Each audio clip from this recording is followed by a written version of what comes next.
Hello there guys, and welcome to another Jensen Games video, but this is not a playthrough of a video game. No, today we are going to review a game, and this game is a popular game that is now releasing, Mafia 3.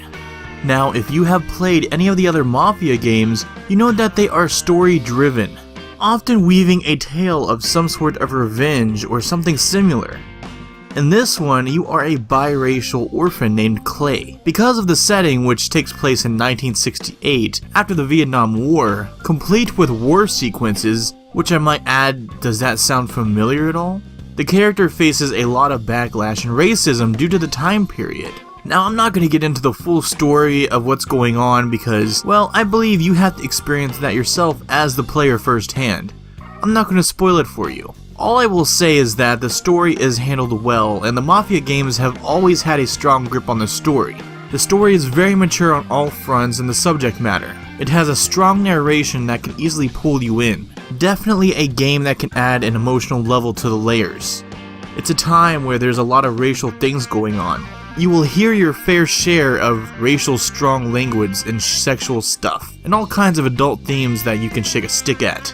I must say that in the world like today, where society is so PC and so easily offended, I commend the developers for sticking to their guns and making the time period authentic. Sure, I cringed at a lot of the racial slurs and language a lot of the time, but I got to see how it was back then for Clay, and the hardships and everything that he had to suffer through. If you are going to go for the gangster theme from the time period, you might as well go all out and make it as authentic as you possibly can. Let's talk about visuals. The game is very eye-catching and beautiful. There is plenty of eye candy to go around with all the well-designed animations, lighting textures, characters, and style of the game. It's quite realistic with the time period and look that it wanted to capture. It can really immerse you in its world and add an extra buttery smooth layer on top of it.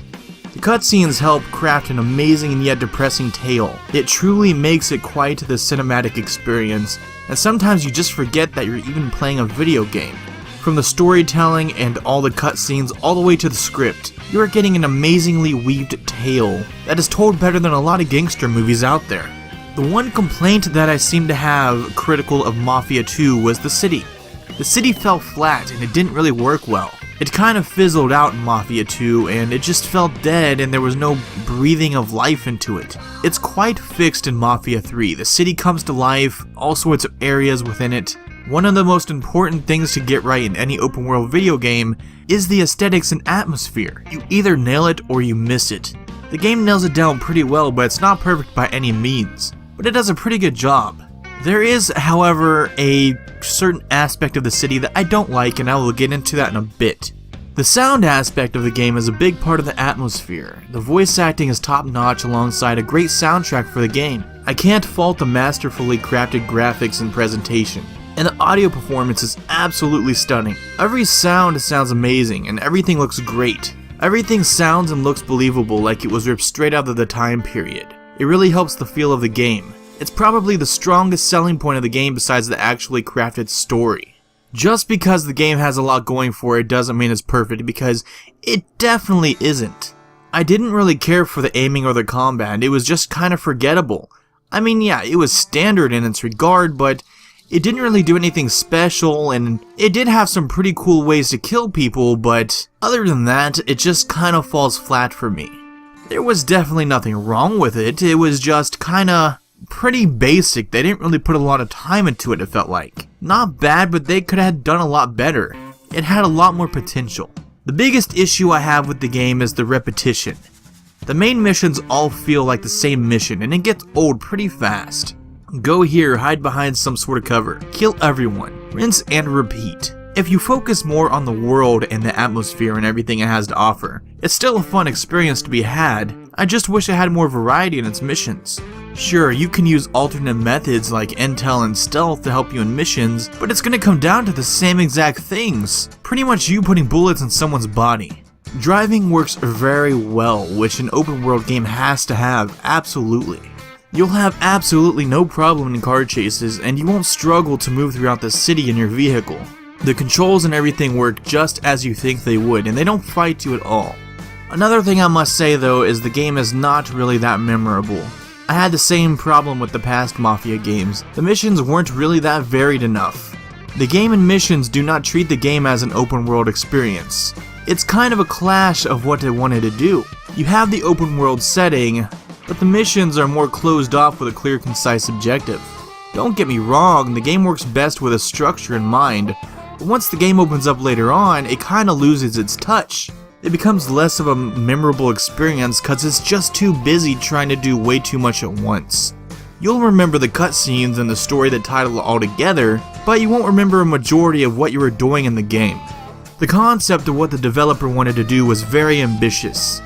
They wanted to recreate part of the 60s with a level of unmatched detail, with a large world to go along with it.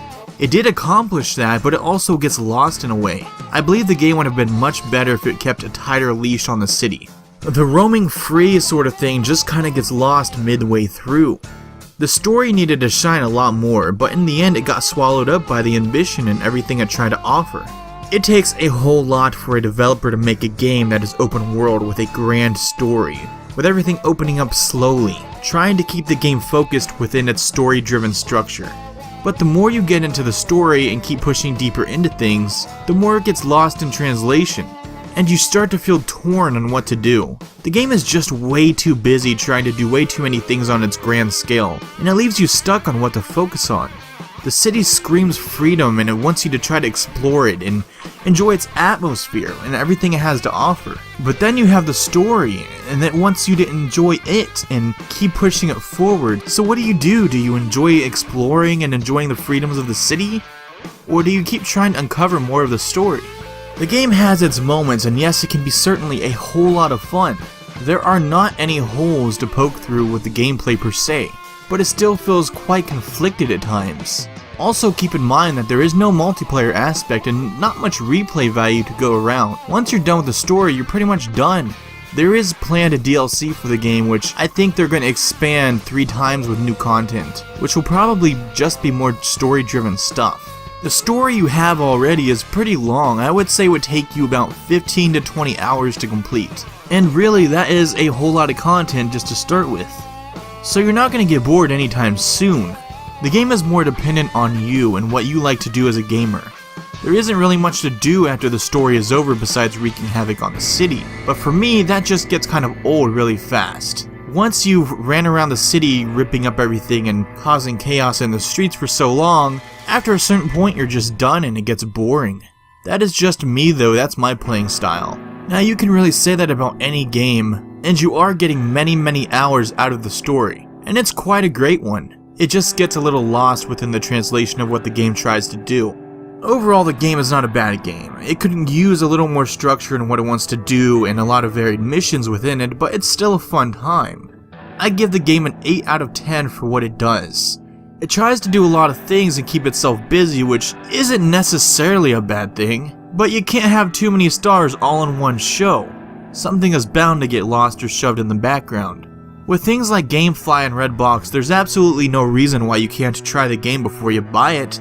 I will keep it on my shelf as I love the story, and personally, in my opinion, it was the strongest part of the game for me. We all play differently, we all like different things, so try it for yourself and form your own opinion. That's just mine. Would I buy it again? Yeah, I would buy it again because I love the story, and I love the Mafia games for their strong story point.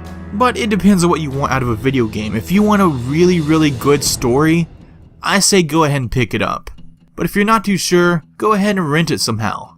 In this day and age, games are expensive, especially brand new ones. And if you don't want to wait on it to get in the bargain bin, then you really have to figure out if you like the game or not. I would say go ahead and rent it. If you like it, buy it. So that's gonna be it, guys. Mafia 3, a great game, is just way too busy, so it gets an 8 out of 10. Thanks for watching, guys. If you like these videos, please hit that like button and please subscribe. I'm always making new content. Have a good day or night, guys.